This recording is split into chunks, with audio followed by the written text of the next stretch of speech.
Whitman County Library, the little library that could, was named Best Rural Library in Washington and hailed by the American Library Association as a success story. The Washington State Librarian says Whitman County Library is the epitome of excellent service and community involvement. Whitman County Library serves 16,000 residents over 2,000 square miles. The 14 branches are busy hubs of activity in the rural farm communities they serve. In August 1944, 300 Whitman County taxpayers signed a petition for a library district. In the beginning, as many as 25 locations served the entire county. A bookmobile arrived in 1952, and in 1959, construction on the Colfax branch was complete, with a basement meeting room added in 1968 and a third level in 1985. Today, the Colfax branch hosts more than 13,000 people at events and classes, while more than 25,000 attend countywide. Whitman County Library is important to community members for a number of different reasons. Available movies, place to work, that kind of thing. I'll just finding a really good magazine in a quiet spot and spending some time with a good magazine that I wouldn't see on a daily basis. Well, I like the books, of course, very well, and the ability for the library to have different opportunities for people to use it. I mean, I was just in here recently with the Historical Commission and had a program here, and that is very good. I mean, it's very good for the community, it's very good for the people in the surrounding areas to be able to have different types of activities in the library that are planned for the people to come in and be able to participate. The library hosts a multitude of events both upstairs and downstairs, such as Meet the Artist and a citywide banner contest for artists. Artists who speak and present their work include local quilters, painters, and more.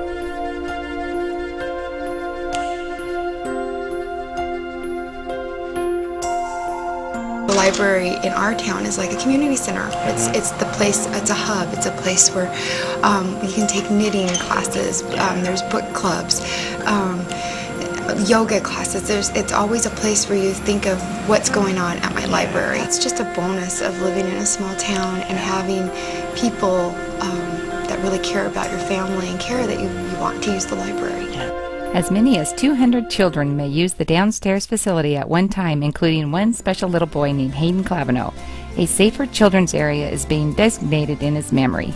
My son, who's about to turn 7 next week, is a student at Steptoe. They take a bus trip in to the library once every couple weeks to be able to experience a library, because they don't have one at that small rural school district. And so there's no question that I see his growth in the books that he's bringing home and the different exciting things that he shares with me about getting to go to the library. My daughter is very developmentally delayed, and so anytime I can get her around other children, it's very good for her. She's very social. She likes being around other kids. And I love it when the library comes and they teach the kids how to use their 24/7. And the 24/7 is a very valuable tool in the classroom. It's nice to be able to have access to them online. We didn't have a computer, so it was wonderful that they could come to the library and do their homework. We provide education and the latest technology for the entire community thanks to the equipment grants from the Gates Foundation. Constructed 50 years ago, the library has been exempt from the Americans with Disabilities Act, or ADA standards, because we lack the funds for repair. Because the library has no elevator, many residents are missing out on important programs and services. Well, my younger daughter is in a wheelchair, and it's rather difficult to get the wheelchair up and down the stairs.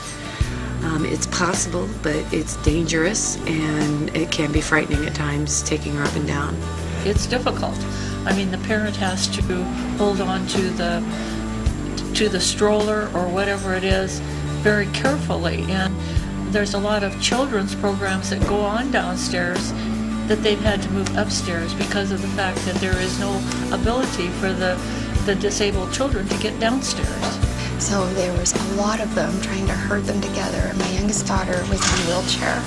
So we had the extra inconvenience of not having an elevator to take her down in her wheelchair or stroller, but also trying to keep the other kids confined and keeping an eye on them so that the library ladies didn't have to babysit as well as do library day. There's a lot of work to come to the library.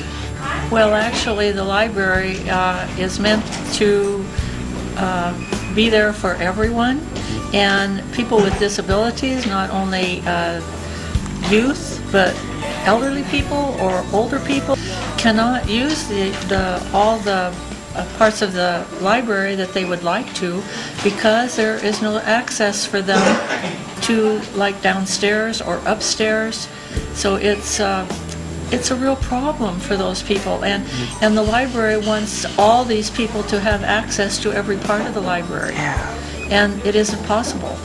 I use the library very little because it's not very accessible. So if there's education stuff going on downstairs, I don't go because I can't go up and down the stairs with the multiple sclerosis.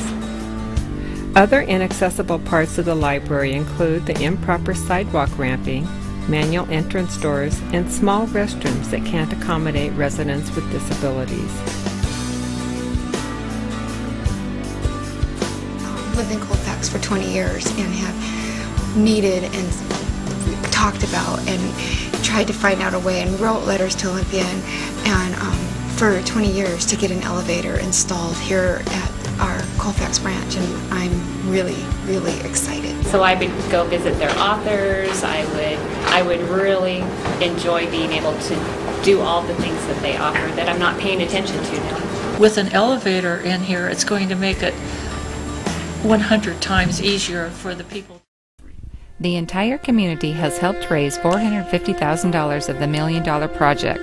Locally and statewide, support has come from our county commissioners, the library's board of trustees, Representative Don Cox, former Representative David Buray, Congresswoman Kathy McMorris, and a special thanks to Representative Joe Schmick and other local legislators for helping secure a $115,000 state facilities grant. Joe says, "It was an obvious need in the community, and I was glad to be able to help the library with a small part of the project." Thank you so much to everyone who helped with the fundraising. Donors include the Friends of Whitman County Library and the Foundation, Washington State University Men's Basketball, the Avista Corporation, the Clavino family and Northwest Farm Credit, local businesses like Rosars and Schweitzer Engineering, Vicki Hatley and her daycare children, the Elizabeth Gordon Estate, the Kathy Schloniger Estate, Sterling Savings, and Alex McGregor, who sponsored a 20% matching donation, saying, "I'm delighted to be able to help on behalf of the directors and all of the volunteers who made this remarkable project a reality. Well done." The library also enlisted the help of world-class auctioneer Butch Booker to host a fundraising auction. The outpouring of support from the community was really overwhelming. You know, we're all encouraged to do things that will make our communities better. And to have the opportunity to lend my talents, there are a number of people that benefit from the library. And for me to be able to give a small part of what I do back to the community is important to me and to my family. Whitman County Library needs your help. To assist, please donate to the Friends of Whitman County Library, join the Friends of the Library, and send letters of support to elected officials. Together, we can make a difference.